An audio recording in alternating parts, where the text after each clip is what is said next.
Alright, in front of you, you have two smartphones. One with an LCD panel and is powered by the Snapdragon 860 SoC. The other with an AMOLED panel and is powered by the Snapdragon 870 SoC. Of course, there are slight distinguishing factors, but the biggest differences between the POCO X3 Pro and the Realme GT Neo 2 seem to be these two factors. Oh, and of course, the price, because the GT Neo 2 is almost double the price of the POCO X3 Pro. But is the price difference worth it? Like basically in today's video, we'll be saying for a normal user, is it worth to spend almost double the price on the GT Neo 2? Or is the POCO X3 Pro the better value for money device for you for day-to-day usage and everything else? Well, this is Ron from Guiding Tech Reviews or GDR, and you're watching my comparison of the POCO X3 Pro with the Realme GT Neo 2. Let's get started.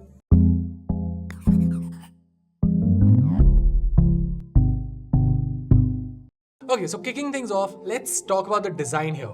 The POCO X3 Pro feels like a brick in your hand, while the GT Neo 2 feels much more comfortable to use. Like, not that it's super light or anything, but in comparison to the X3 Pro, Realme definitely feels better to hold. Now, Realme also feels premium thanks to the glass back, while POCO has a plastic back. However, in terms of toughness, the X3 Pro offers the more modern Gorilla Glass 6 protection for the display, while the GT Neo 2 prefers the common Gorilla Glass 5 standard.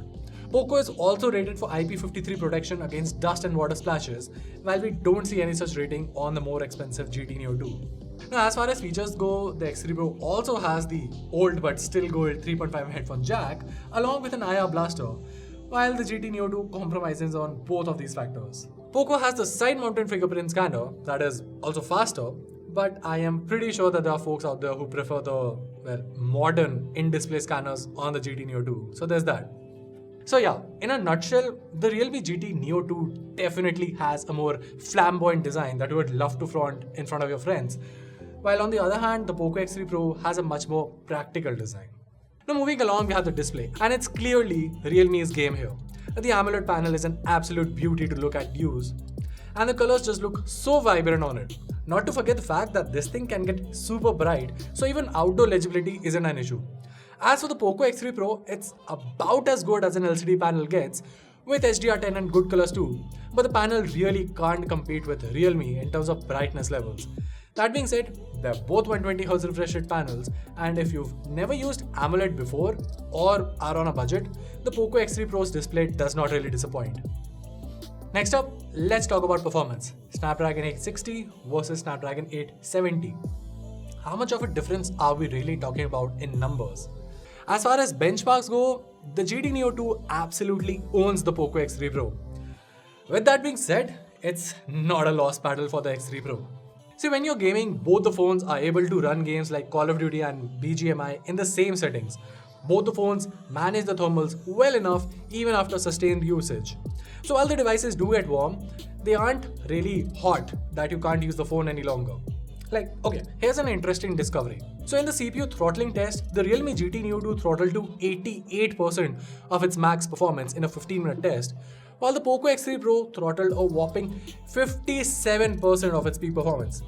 With that being said, I did not experience any sort of frame drops on the X3 Pro, even after gaming at the highest settings for over an hour. Now, maybe if I gamed for more than an hour on the X3 Pro, I would have experienced more frame drops, and obviously your mileage may vary. There are obviously different circumstances for every user.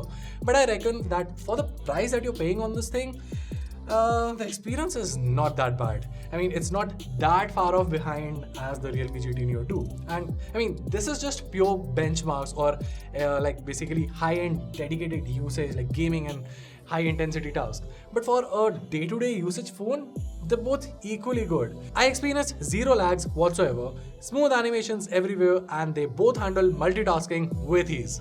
Now, one more thing to highlight about the processors is that the Snapdragon 870 is a 5G enabled chipset.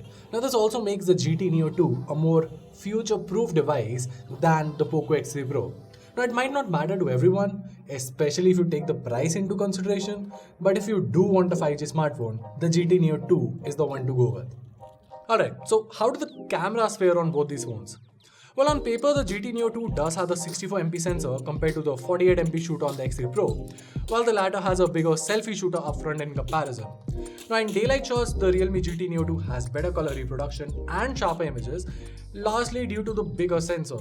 However, the X3 Pro isn't that far behind, to be honest, and the software processing seems to be doing a great job at producing a pretty competitive result. Also, as far as selfies goes, the Poco X3 Pro is the clear winner here. There are no two ways about it. Realme just softens up the shot a lot, while Poco has that detailing and contrast to the shot. Now, in low light shots, both the phones have about equal illumination, though Realme has the edge in terms of noise reduction, which makes the shots look preferable. Nonetheless, once again, the X3 Pro isn't that far behind in terms of quality here. Finally, for videos, the GT Neo 2 can go till 4K 60fps, while the X3 Pro caps out at 30fps. In terms of stabilization, they're both at par, and I'll let you guys be the judge for the color science here. Lastly, there's the battery, and while Poco has a slightly bigger battery, Realme has double the charging speeds. So yeah, Realme definitely charges faster and lasts about the same time as the Poco X3 Pro does. For a normal user, however, Poco's 33 watt fast charging is going to be just as good, and if you've never experienced 65 watt charging, you'll be just fine with this. And yeah, that's basically the whole point. Of course, for double the price, the GT Neo 2 was going to prove to be the overall better phone. No surprises there. However, when it comes to value for money, the Poco X3 Pro is the better value for money device. You get great performance, great cameras, one of the best LCD panels out there in the Android world, and an amazing battery backup. Of course, the GT Neo 2 is the more modern phone, offering better performance, better cameras, and not to forget, also comes with support for 5G bands. So yeah, if you have the money, the GT Neo 2 will definitely not disappoint. By the way, if you do have the money, we have compared the GT Neo 2 with the likes of the OnePlus Nord 2 and the Poco F3 GT. So make sure to check out these videos as well for a more informed purchase decision. And well, that was it. If you found this video helpful, make sure to let us know by giving us a thumbs up and subscribing to our channel for more awesome tech content. Till then, this is Vam from GTR, and I'll see you in the next one.